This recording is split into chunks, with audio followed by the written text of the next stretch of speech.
¿Cómo vamos? Al aire. Un espacio semanal para explorar y aprender sobre la calidad de vida en el área metropolitana de Bucaramanga y Santander. En cada episodio te traemos información, análisis y perspectivas sobre los temas que más impactan nuestra región. Como sabemos lo mucho que te importa tu ciudad, prepárate para descubrir cómo puedes ser parte activa de su desarrollo. ¿Cómo vamos al aire? Una coproducción de Bucaramanga Metropolitana ¿Cómo vamos? Y UNAP Radio. Los miércoles a las 11 de la mañana en unapradio.com y nuestras redes sociales. Hola, muy buenas tardes, bienvenidos, buenos días. Estamos hoy aquí en Cómo Vamos al Aire. Enviamos un saludo muy especial a todas las personas que se unen y se conectan a este video podcast hoy miércoles 10:30 de la mañana a través de UNAP Radio y nuestras redes sociales. Hoy tenemos un espacio muy interesante. Recordemos que parte de lo que hacemos en Cómo Vamos al Aire es analizar con cifras los temas que más nos importan como ciudadanos del área metropolitana, y hoy estamos proponiendo un tema que consideramos relevante traer a la conversación pública. Hoy abordamos un tema que casi no se encuentra en nuestro territorio, aun cuando lo hemos escuchado de pronto en otros escenarios. En el área metropolitana de Bucaramanga es muy importante también conversar al respecto, y se ha denominado masculinidades en conflicto. Este tema, digamos que viene a colación a partir del informe especial sobre seguridad y convivencia 2025 que estamos lanzando hoy a través de nuestra página web con nuestros aliados y socios. Con Vanguardia esta mañana hemos hecho lanzamiento a través de las redes sociales, así que invitamos a las personas que nos escuchan a que consulten este informe especial sobre seguridad y convivencia, que parte un poco de premisas importantes, y es que los hombres del área metropolitana no solamente son quienes tienen la figura de entre los víctimas, digamos, de violencia, quienes son agredidos, sino también quienes son en su mayoría los agresores y sufren las consecuencias de la violencia que se generan en nuestro territorio. Este fenómeno pues nos obliga a mirar un poco más allá de las cifras, y es qué está pasando con esas masculinidades, con estos hombres, padres, hermanos, ¿cierto? Familiares, cómo estamos entendiendo estos comportamientos desde lo social, desde lo cultural y desde lo estructural.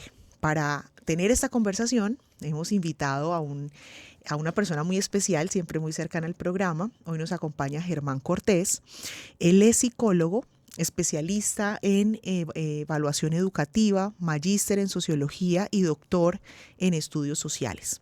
Germán además es profesor titular del programa de psicología de la Universidad Autónoma de Bucaramanga.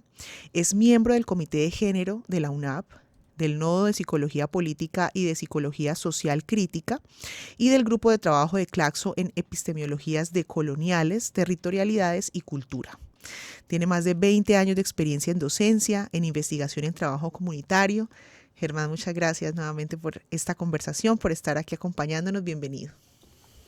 Bueno, muchísimas gracias por la invitación. Buenos días para toda la audiencia y muy contento de participar en esta nueva reflexión de Bucaramanga Cómo Vamos, y las cifras que nos permite también hacernos preguntas, ¿no? Alrededor de lo que significa ser hombre en una ciudad como esta, en una ciudad metropolitana como esta. Así es, y parte ya para iniciar un poco con quienes nos escuchan. A Germán le compartimos previamente este informe, y aquí se muestran unos datos que son los que voy a plantear. En el área metropolitana de Bucaramanga, el 72% de las víctimas de violencia interpersonal son hombres, así como el 91% de las víctimas de homicidios también lo son. Además, el 81% de los agresores en violencia interpersonal y la mayoría de los victimarios, o sea, quienes cometen el delito, también son hombres. Y aquí viene la primera pregunta, Germán, y es si esto sugiere algo acerca del género, si estas cifras alrededor de la violencia y de que en su mayoría tanto víctimas como victimarios sean hombres, sugiere algo acerca de los hombres del área metropolitana de Bucaramanga. Sabemos que en el país los datos son similares, pero aterricémoslo a nuestro territorio. ¿Y se pueden inferir elementos sobre características del comportamiento masculino a partir de esta información? Bueno, primero quiero celebrar el hecho de que estemos hablando de estos datos particularmente, porque casi siempre como que se hace frente al tema de la violencia cotidiana, a veces se hace como un balance muy genérico y que está bueno también el balance genérico, pero hay cosas en el detalle propio de la interacción humana que resultan como muy interesantes. Y a colación de la pregunta que pone como protagonistas a los hombres, creo que es muy bienvenida la reflexión para un contexto como el nuestro, ¿no? Y en eso creo que podríamos hacer una reflexión muy aguda y muy profunda al respecto. Seguramente por tiempo no podemos sino tocar algunos elementos, pero yo sí creo que hay muchas cosas del entorno y del entramado cultural que tienen que ver con esta expresión de la interacción violenta, que históricamente en un país como el nuestro, que ha sido atravesado por la violencia de todos los tipos, ¿no? Estructurada, simbólica, de Estado, etcétera, pues ha tenido un sello masculino. Es decir, la violencia tiene una particularidad, digamos, en la manera como se entiende, cómo se promueve, cómo se relata, muy masculinizada. Y eso ha traído también pues muchos problemas, no solamente para los hombres, sino también para las mismas mujeres que comparten un escenario, comparten un territorio, y por eso yo sí siento que las cifras están muy buenas, entrarles un poco como en el detalle y paralelamente ir haciendo algunas consideraciones de otras cifras que nos pueden dar como algunas opiniones. Por ejemplo, frente al tema de que los hombres sean los que expresan permanentemente como esas acciones de violencia, creo que tiene que ver mucho con esa impronta, ¿no? Una impronta que tradicionalmente ha estado dispuesta, ¿no? Desde la jerarquía, desde el supremacismo masculino, desde el machismo expreso, ¿no? Estructurado.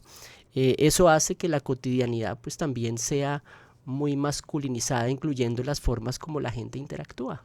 O sea, hay como un mandato social de un comportamiento específico para el hombre, como unas expectativas que tenemos culturalmente frente al comportamiento masculino, un poco más relacionado con esa fuerza, con responder de una manera un poco más, digámoslo, agresiva, ¿no? Fuerte. ¿Es a eso a lo que te refieres cuando hablas de esa impronta que está dispuesta para los hombres? Exactamente, es como un relato que se ha institucionalizado, que podríamos llamar como un sistema estructural del supremacismo masculino, y que termina un poco llegando a la cotidianización de la interacción violenta. Es decir, hay una forma de cotidianizar al hombre en la vida puntual, familiar, laboral, fraternal y todo, donde hay unos dispositivos, ahí se espera, ¿no? Hay unos estereotipos incluso en la manera como se expresa el hombre, y eso termina pues explicando muchas cosas en el tema de la fortaleza, el carro más grande, ¿sí o no? El músculo más grande, etcétera, que tiene que ver mucho con ese relato que se ha institucionalizado en territorios como Bucaramanga y su área metropolitana, bueno, Santander, norte de Santander, que han estado también pues muy explicados desde la violencia histórica. Es decir, aquí hay un relato de violencia claramente tangencial, pero también tangencial que se convierte en estructural cuando hablamos de la familia, cuando hablamos del trabajo, cuando hablamos de las relaciones cotidianas que tienen los hombres, la alta competencia entre el hombre y el hombre, ¿no? La alta consideración de la acumulación de capital entre el hombre y el hombre. Todo eso se puede como en últimas poner en la mesa para entender por qué la violencia aparece de esa manera. Podemos, a través de este mismo hilo que estamos conversando, interpretar entonces el hecho de que el hombre particularmente es víctima y victimario. O sea, cómo interpretar que no solamente es, digamos, quien agrede, ¿cierto? Mayoritariamente en los casos que estamos conversando hoy, particularmente violencia interpersonal, homicidios, sino que además es víctima. ¿Cómo se explica esta doble relación? Sí, esa es una consideración que también podría llevarnos a muchas directrices y a muchos posibles análisis. Yo creo que hay como un gran paradigma que nos ha encerrado y nos ha enfrascado a los hombres en el mundo de la violencia. Es decir, somos también víctimas de nuestra propia creación masculina, es decir, en esa creación masculina del ultrapoder, del macropoder, del espacio personal propio, de la ultrapropiedad privada, que es muy masculinizada, pues también los hombres han sido víctimas, ¿no?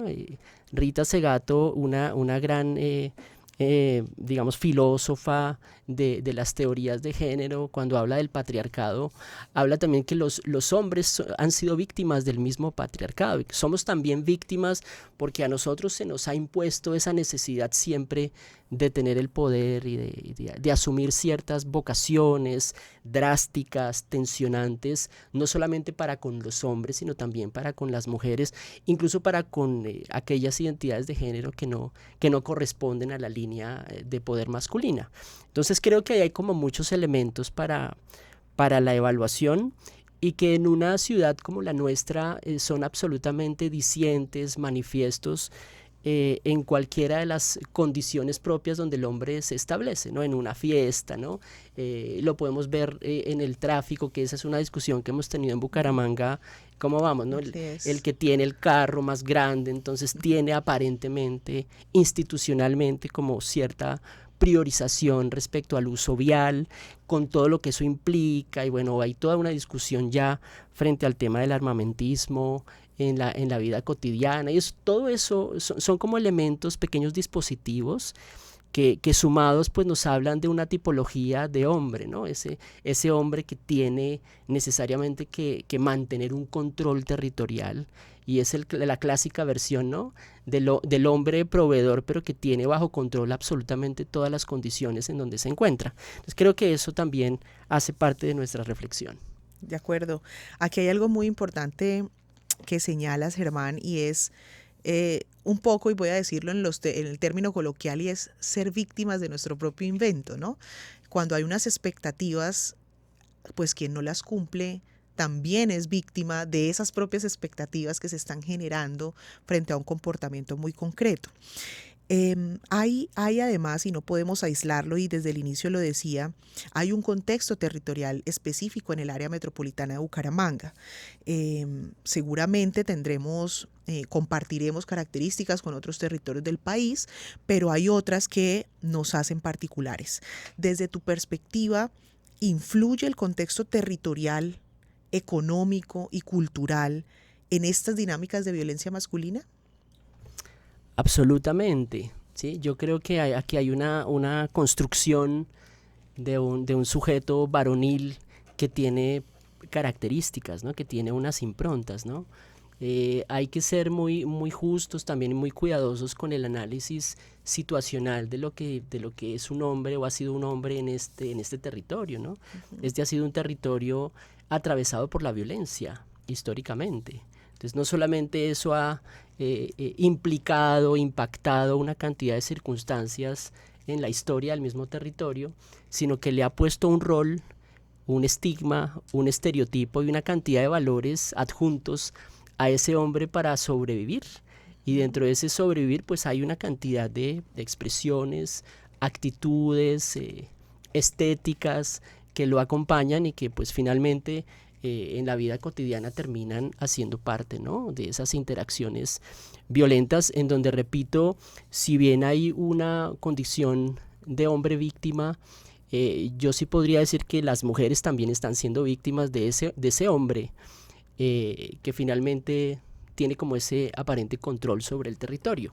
Hay algo que es muy interesante, que alguna vez lo hablábamos en términos de la ciudad, de sus derechos, y pareciera que los hombres son los que incluso utilizan el territorio para la misma agresión, y a veces, cierto, de manera muy depurada, de manera muy indirecta, hay otras víctimas, ¿no? Y hay otras víctimas de las que a veces no se habla mucho, incluso dentro de las que muchos informes no aparece como con la expresión en detalle, que son, por ejemplo, las mujeres víctimas de los hombres, las mujeres, incluso las personas de la comunidad LGBTIQ+, también víctimas de los hombres. Es decir, hay un abanico absolutamente inmenso que nos permite pensar en la ciudad y en esa ciudad que cotidianizamos y en la que pues prácticamente tenemos buena parte de nuestras actividades diarias.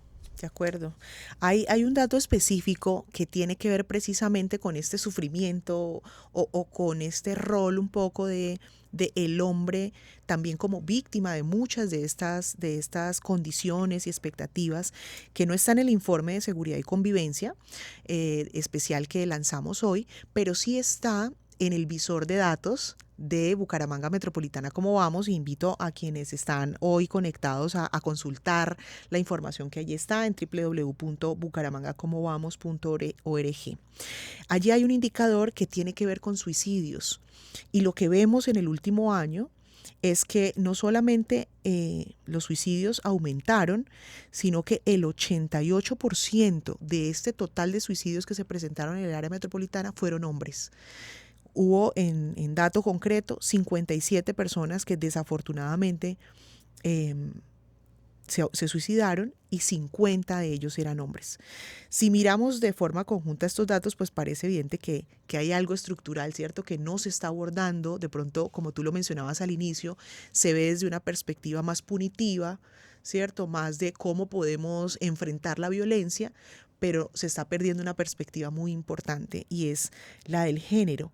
Esto es una alerta sobre la forma en que los hombres están gestionando también sus propios conflictos. ¿Qué nos dice estos datos sobre cómo se vive también la masculinidad en nuestra área metropolitana? Tener un dato como el que acabo de contarte. Sí, mira, ahí tú abres un marco de discusión que es muy interesante. Y al ser muy interesante tiene como muchos elementos para poder entrarle con cuidado y con mucha responsabilidad. Yo sí creo que, como te decía hace un rato, los mismos hombres han sido víctimas de este postulado, este acervo de masculinidad tradicional, y hay como decimos a veces nosotros en psicología, hay como cierta represión respecto a muchos mandatos que debo cumplir en mi vida cotidiana, y al no alcanzarlos, pues entran o aparecen algunas tensiones. Lo estamos viendo, por ejemplo, con los jóvenes, ¿sí? Los jóvenes hombres odiadores de las mujeres, ¿sí? La comunidad incel o la tendencia incel que estamos viendo en las universidades, ¿no? Y eso tiene que ver también con esa poca formación que sobre lo nuevo masculino tenemos que empezar a asumir con responsabilidad. En la familia, en las instituciones, en los cuerpos colegiados, en las universidades, en las escuelas, para hacer entender que pues finalmente hay cosas que los hombres nunca nos han puesto a pensar, ¿cierto? Hay como unos vetos culturales y estructurales de los que pues parece que los hombres no deberíamos formar parte. Y ahí empiezan entonces las respuestas. Yo sí creo que frente al suicidio podemos decir muchas cosas, pero hay muchas tensiones relacionadas, por ejemplo, con las capacidades o no de afrontar las crisis que me ponen a mí como hombre, ¿no? Que aparecen siendo hombre. Por ejemplo, la reflexión sobre los recursos con los que cuento yo siendo hombre, ¿no? Entonces, como no nos formaron en la línea afectiva, por ejemplo, que es un veto ahí cultural, del cual estamos saliendo cada vez más los hombres, pero que es una cosa muy compleja. Pues ahí están también las expresiones, ¿no? Entonces pareciera que el hombre no puede sentir, pareciera que el hombre no puede emocionarse, pareciera que el hombre no puede tener miedos, que no puede frustrarse, y eso tiene que ver mucho con esa fracción cultural estructural del absoluto control, ¿no? Entonces es un hombre que tiene que controlarlo todo y es absolutamente insensible. Para eso están las mujeres, que son las que deben sentir un poco en el corazón de la familia, y ahí aparecen, entiendo yo, algunas cosas que se podrían relacionar con las aproximaciones al suicidio, entre otras tantas cosas, ¿no? Y hay algo que es muy importante para la ciudad, y es que lo que estamos viendo mucho desde el Comité de Género también es que hay mucha fragilidad en los hombres, ¿sí? Nos llamamos, esa fragilidad es esa imposibilidad de pensarme desde otro lugar distinto, ¿no? Entonces, como que yo necesito permanentemente demostrarme cada vez que soy más hombre, ¿cierto? De acuerdo. Desde esa estructura tradicional. y que si yo doy un paso al costado, si yo cruzo cierta frontera en donde aparece lo emocional, ¿cierto? Lo conversacional, lo emotivo, relacional, pareciera que estoy siendo hasta infiel con el mismo cargo que me asigna culturalmente el asunto de ser hombre, ¿no? Entonces hay mucha fragilidad y creo que sobre eso es que tendríamos que trabajar también en la ciudad como pronóstico preventivo frente a las acciones de tensión en la vida cotidiana. Aquí nos traes a colación precisamente muchos elementos que debemos repensarnos, y esta es una invitación un poco también desde este espacio para que los hombres y las mujeres también, porque muchas mujeres también tienen esas premisas frente a las expectativas de ese hombre, por ejemplo, proveedor, ¿cierto? Las mujeres también cumplen un papel a la hora de reforzar esos estereotipos y expectativas masculinos. Entonces, eso es una invitación tanto para hombres y mujeres en el sentido de repensarnos eso que nos acabas de decir desde un lugar distinto. Y me pongo a pensar un poco sobre esos mandatos, ¿no? Que en el común uno pudiera denominarlos como los hombres no lloran, ¿cierto? Los hombres no se les permite llorar, un hombre no llora, y así se les enseña desde pequeños. Como bien dices, han venido cambiando las cosas, pero es algo cultural que ya los hombres lo tienen un poco o lo están replanteando. Los hombres son los proveedores del hogar. Los hombres tienen que ser fuertes y no pueden mostrar debilidad, ¿no? El que si es hombre, bien derechito y mostrando fortaleza. Los hombres no deben dejarse de otro hombre, ¿cierto? Porque ahí les están midiendo su hombría y no se pueden dejar. Los hombres tienen que tener unos valores también asociados al hecho de ser hombres, tienen que ser ambiciosos, tienen que ser exitosos, tienen que ser competitivos, y si no entran dentro de esta dinámica, es un hombre perdedor, ¿sí? El hogar, por ejemplo, y el cuidado es un tema de mujeres, no es un tema de los hombres.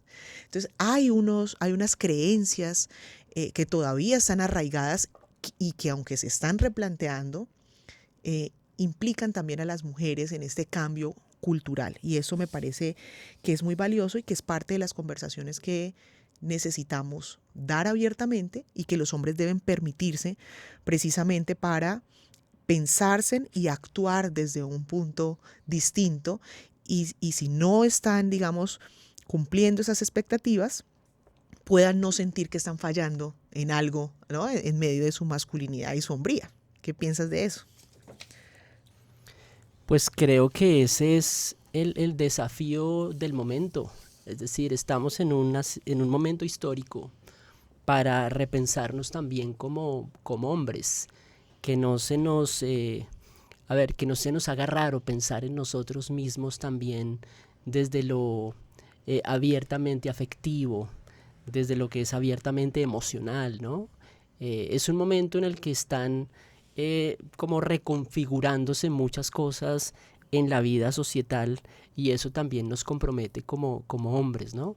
Como actores sociales que hacemos parte también de esa transformación.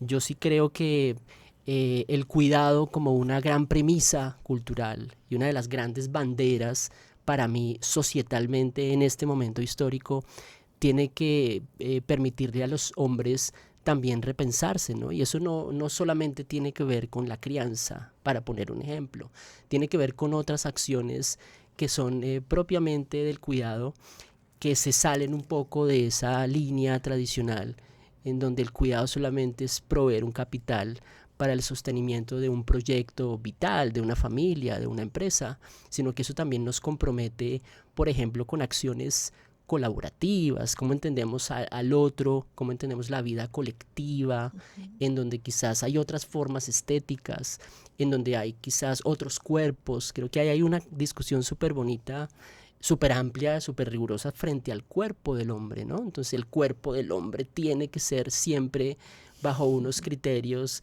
de estereotipos funcionales, y funcionales también a un esquema y a un sistema. Entonces, ¿qué es lo que está también exigiéndole este momento histórico a los hombres frente a su cuerpo, frente a su cuidado y frente a sus maneras distintas de asumir con responsabilidad otras formas de relacionarse o para relacionarse? Aquí hay dos mensajes muy importantes también para quienes se conectan con nosotros, y es, uno tiene que ver con las acciones propias individuales, ¿cierto? De cómo nos repensamos a nosotros mismos, cómo repensamos las mujeres, esas expectativas frente a los hombres, cómo las desvirtuamos también en nuestro día a día, siendo coherentes un poco con eso que queremos romper, cómo los hombres se piensan individualmente desde un lugar distinto, actúan también y enfrentan los desafíos que implica romper con esos estereotipos, pero también hay un espacio colectivo, ¿cierto? Un espacio en donde necesitamos también generar decisiones, políticas, estrategias que inicien a transformar o den como la chispa inicial para que se transformen estas realidades.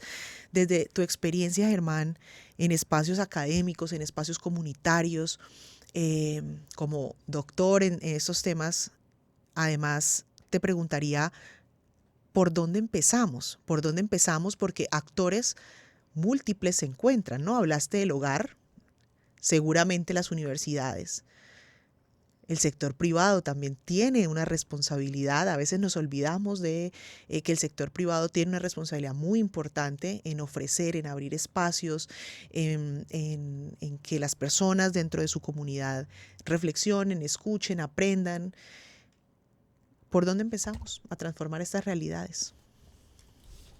Pues mira, no sé si exista una ruta única, podemos entrar desde muchos lugares, pero sí siento que podemos por lo menos empezar a escuchar a los hombres y que los hombres también se escuchen a sí mismos, o sea, abrir espacios de escucha y de reflexión frente a lo que nos pasa.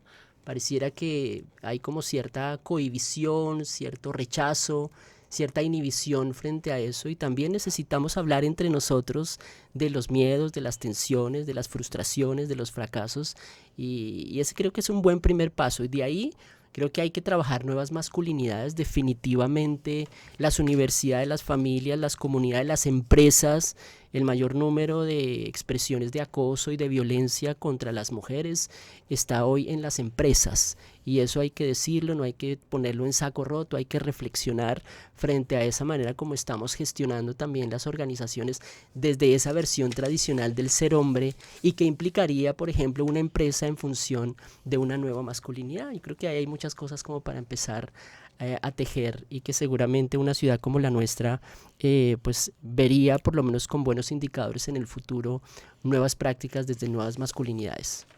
De acuerdo, eso es parte un poco de lo que proponemos en el informe especial de seguridad, y es cómo empezamos a entender estas problemáticas de violencia también desde la perspectiva de género, aportando estrategias, políticas, acciones que entren a transformar esto cultural, ¿cierto?, que existe, bueno, no solo sin duda en el área metropolitana, en el país, es un tema del que se ha venido hablando, pero del que poca acción sistemática, concreta se ha realizado.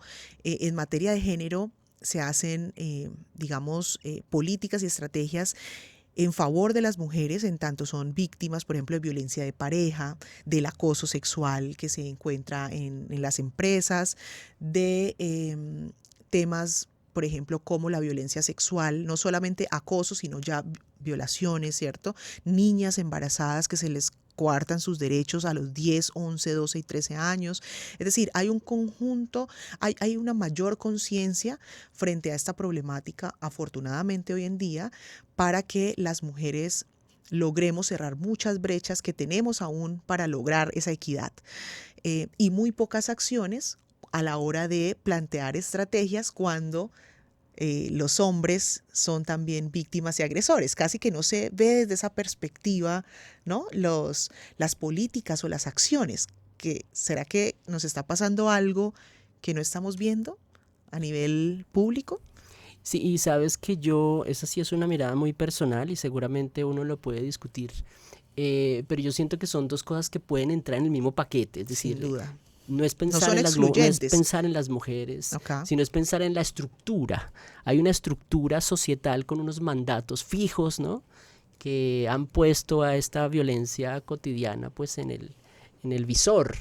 Y entonces frente a eso, claramente hay que seguir potencializando las políticas de género, pero con conciencia y con convicción de que eso no es un asunto meramente instrumental, sino que eso pasa también por un ejercicio paulatino, procesual, con las comunidades, con las familias, con las instituciones, es decir, hacer viva una política de este tipo, ese hacer viva una reconfiguración social que habla tanto de las mujeres como de los hombres, pero también de las nuevas identidades de género que tenemos en una ciudad como la nuestra. Entonces, creo que el reto es inmenso y la política pública es un instrumento muy especial para operacionalizar este reto, pero el tema pasa por lo cultural estructural y ahí pues creo que la responsabilidad o la corresponsabilidad mejor es de todos y todas quienes habitamos esta ciudad y quienes transitamos esta ciudad y la hacemos propia.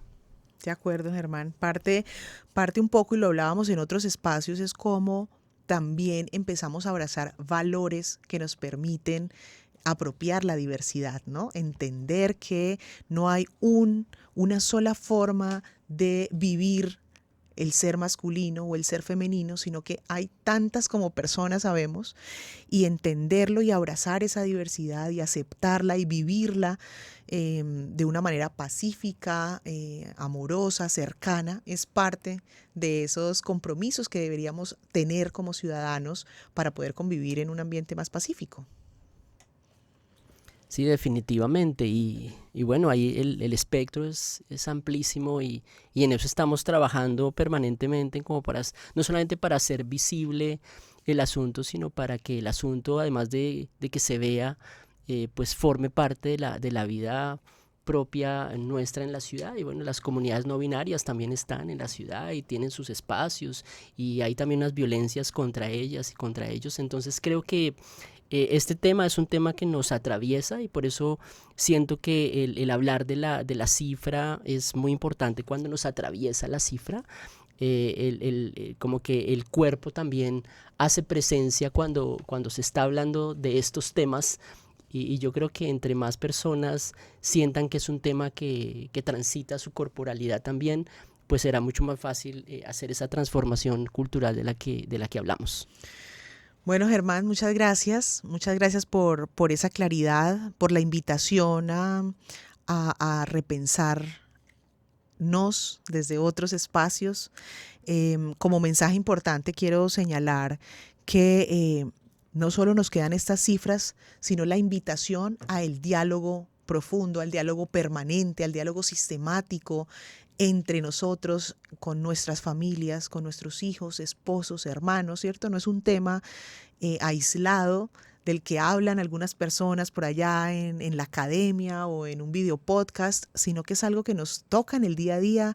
Tú lo mencionabas, en la cotidianidad de las interacciones humanas, y ese diálogo y esa invitación esperamos también hacerla desde el programa porque necesitamos cambiar, ¿cierto? Este tipo de comportamientos de hombres, ¿cierto? Que en su mayoría pues están ejerciendo y sufriendo a su vez la violencia y que conocen casi que como un único lenguaje este tipo de forma de responder o de tramitar, ¿cierto? El dolor, el miedo, la frustración, hombres que no se sienten de pronto seguros de conversar de estos temas, de tramitar sus sentimientos, de hablar, de pedir ayuda, y terminan tomando decisiones difíciles como las que nos muestran las cifras de suicidios. Este no es un problema individual, las cifras muestran que es un problema colectivo que nos afecta y termina afectando la calidad de vida de todos y todas, porque precisamente estamos hablando de un tema como es la seguridad y la convivencia,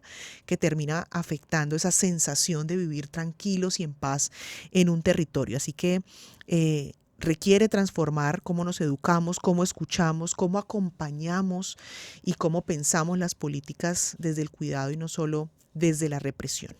Quiero entonces cerrar este espacio con esa invitación, extenderles la invitación a los gironeses, ¿cierto? A los piedecuestanos, a los florideños, a los bumangueses, a imaginar otras formas de vivir lo masculino. Esas masculinidades se pueden vivir desde una perspectiva más humana, más libre, más cuidadosa con nosotros mismos y con los demás. Así que con esto quiero despedirme, agradecerte muchísimo los mensajes. Si nos quieres dar un mensaje de cierre, bienvenidos. Y invitar a quienes se conectaron hoy con nosotros a leer el informe completo sobre seguridad y convivencia 2025, en donde están estas cifras para la ciudad, para cada uno de sus municipios, y a compartir, por supuesto, este episodio con quienes consideren que también pueden aprovechar estas reflexiones que hemos hecho en este espacio. Bueno, Johanna, muy feliz como siempre de participar en este espacio, bueno, y todas las invitaciones que me hace Bucaramanga, ¿cómo vamos? Porque precisamente es desde aquí que empieza uno a plantear y a replantear cosas para la ciudad que habita. Y bueno, preguntémonos los hombres ahí como mensaje final, Sí. entre otras tantas cosas, cómo nos sentimos, ¿no? En este cuerpo que habita la ciudad. Y ahí hay seguramente algunas respuestas que nos pueden servir para entendernos en nuestros lugares, en nuestras familias, en nuestras comunidades y en nuestras instituciones. Y un abrazo para los hombres. Claro que sí, nos vemos en el próximo episodio de Bucaramanga ¿Cómo vamos? El podcast, cada 15 días, los miércoles a las 10:30 de la mañana. Hasta la próxima.